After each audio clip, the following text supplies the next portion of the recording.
How many went home and didn't pick up drugs? How many went home and didn't pick up a gun? How many went home and went to school? How many went to college? How many wanted to go to trade school? How many also went home just knowing they better than they was when they came in? That's how you measure that. That's how you measure that. When you look in their eyes and you see the light bulb come back on. Because before a child is hurt, they the most innocent, purest thing in the world.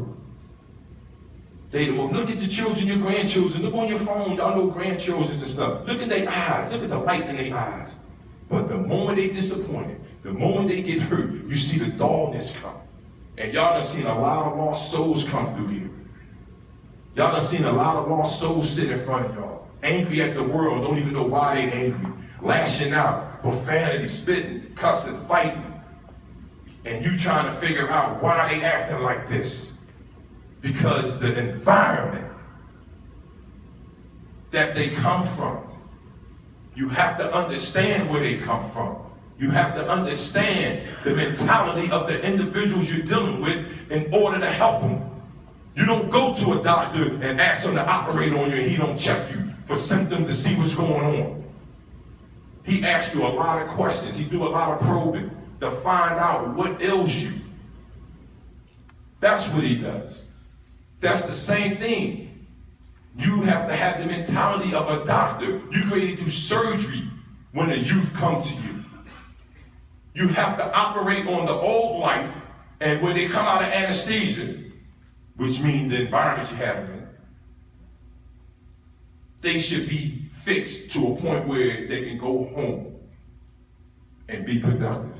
That's how you become a leader. You have to become a leader in what you're doing. Because when these youth comes to you, they don't know nobody. They don't know no leaders. They sit in front of you, and the people, before they got to you, told them you have the answers. Whether you do or not, they believe it. So when you speak to them, know what you're talking about. Don't just shoot from the hip. Do your homework, research. Ask around, make a phone call. This is how you get it done. Just like y'all all stood up in this room, that's how you get it done. It should be a system in place where you can go and log in and see where this individual is at. You should be able to see who last handled this individual. If this person come from Pittsburgh and now they wound up in the Poconos, you should be able to see the last notations that the last psychiatrist wrote. You should be able to know this so you can deal with them. You should be able to deal with them on any level there is. Everybody has to be involved in the mission. And the goal is the mission. When you focus on the goal, which is helping the youth, that's the mission. There's no room for envy, jealousy, and all that other stuff. There's no room for that. When everybody in this room, is one child up here, and everybody in this room decided, collective effort, say, you know what? We're going to help him. Everybody moving towards that goal, I guarantee you, that individual is going to be successful. That individual is going to be successful. That's why I drove way up here. Because I am the voice of the individuals that's incarcerated, want to come home to get into their family lives. And their family, their children they're talking about, their granddaughters and their sons and daughters, nieces and nephews, are in y'all program. They are in y'all program. 90% of the children y'all deal with, fathers or mothers, are incarcerated or has been incarcerated. That's a high number. That's too high. That is too high. That is too high. And everybody in this room has a responsibility to work together to reduce that. Everybody in this room has a responsibility to work together to reduce that 90%. That 90%, that's too high. Especially the young ladies that come home. Y'all deal with the young ladies that at 15 that had over 15 or 20 multiple sex partners. Because her self-worth and self-esteem is low. Especially you women, when she come to you, you gotta be right. You gotta recognize this little girl is crying for help. She needs you. She don't need you to be frustrated with her. She needs you to be compassionate with her because she hasn't seen it. That's why she's standing in front of you angry, in case you was wondering. For you men, you gentlemen that's in this room, if you get a young man, 15, 16 years old, sitting in front of you with tattoos on his face, that's a cry for help. That's an SOS all day long. He's screaming out loud. Some of us don't know what to do with it because we're taken back by it. And we're frightened by it. But in reality, that's a human being that marked his face up. And still a youth. And his mentality is weakened. It's very low. And this is the same guy. If you take time out and talk to him and find out what's really wrong, at the end of your program, he'd be one of your best students. He'd be one of your best students. But right now, you can see they're making mistakes that they can't even bounce back from. I made a mistake in 1989, and I was able to bounce back to stand here in 2016. The mistakes they're making now, they can't even bounce back. So if you're blessed and lucky and fortunate enough to have a few that can bounce back with your help, you gotta help them. You gotta help them. Because one thing I learned to do is look in the mirror and wash my face with my eyes open. Because I love what I see. Because I know what I bring to the table.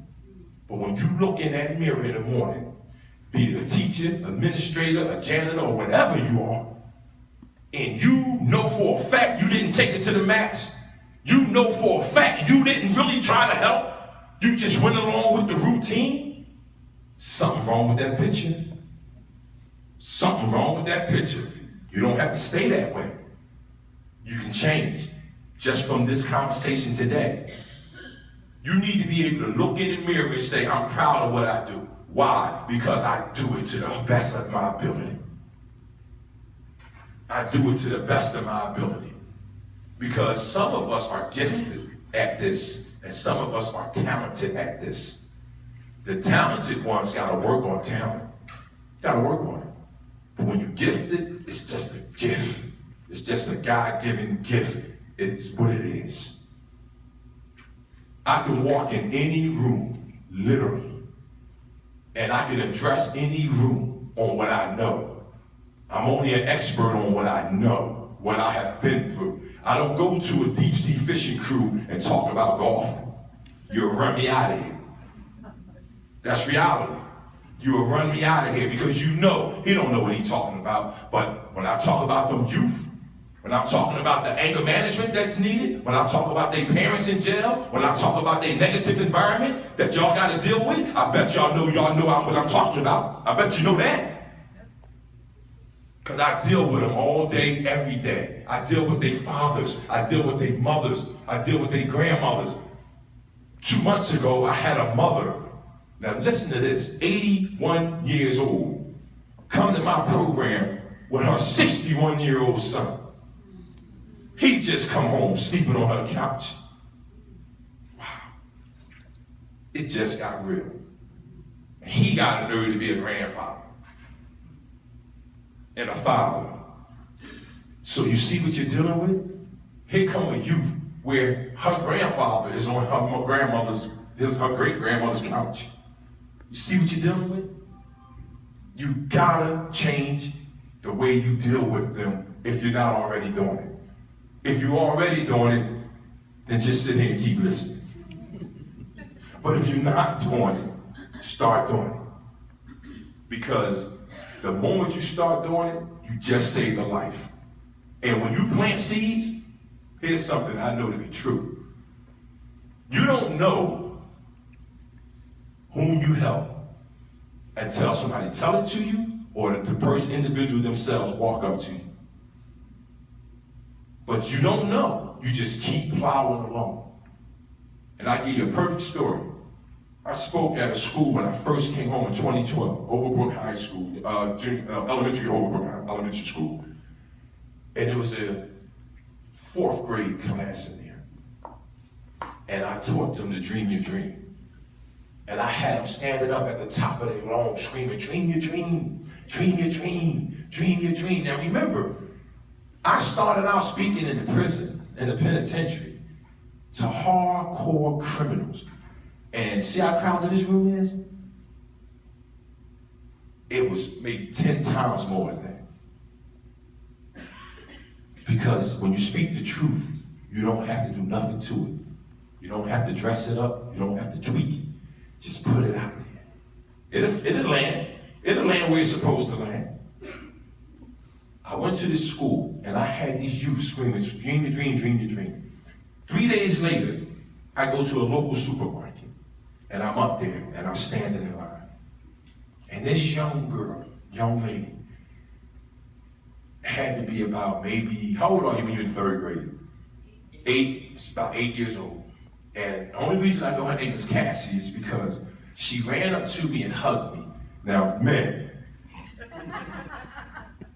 standing in a supermarket and a young child you don't know, this day and time, runs up to you and hugs you. And I'm looking, and the mother says, Cassie, you know that man? Now, that's how I know her name's Cassie. She said, Mom, 8 years old, changed my life. That's the dream your dream guy. The mother walked up to me and hugged me like the daughter. The mother crying. I'm like, what is going on? She said every morning now, since she met me, her daughter gets up, grab her book bag and say, I got to go dream my dream, Mom. I got to go dream my dream. The mother crying, I'm crying. The lady in front of me crying. I say to her, why are you crying? She goes, I don't know. That's reality though. That's the word. You don't know unless somebody tell it to you or they approach you with it. That's reality. And y'all are leaders. And I'm going to tell you what a leader is. A leader is someone who has the confidence to stand alone, but the courage to make tough decisions and the compassion to listen to the needs of others. A leader don't set out to become a leader. He or she becomes a leader from the content of their character and integrity of their intent. In the end, leaders are like eagles. They don't flock together. You find them one at a time. Thank you.